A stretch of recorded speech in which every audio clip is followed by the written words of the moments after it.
Позвольте ознакомить вас с информацией по COVID-19 на 16 июля 2020 года. Из стационаров страны за сутки выписано 75 пациентов с ранее подтвержденным диагнозом COVID-19. Из них в городе Бишкек 23, в Чуйской области 18, в городе Ош 4, в Ошской области 2, Нарынской области 3, Джалабадской области 3, Таласской области 2, Баткенской области 20. За сутки из стационаров страны с диагнозом небольничная пневмония выписано 370, с выздоровлением выписано 379 пациентов.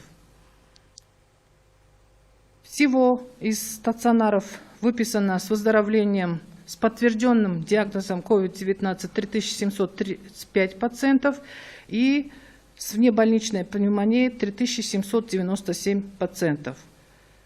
Кроме того, из числа лиц, находящихся на самоизоляции дома с выздоровлением, выписано за сутки 243, а всего 1897 человек. Число выздоровевших с подтвержденным диагнозом COVID-19 составляет 5632 человека.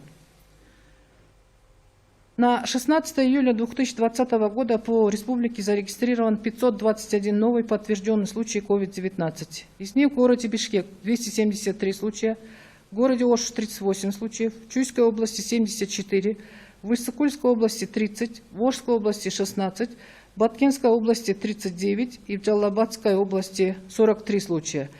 И в Таласской области зарегистрирован 81 случай. В Кыргызской республике всего зарегистрировано 12 498 подтвержденных случаев инфицирования COVID-19.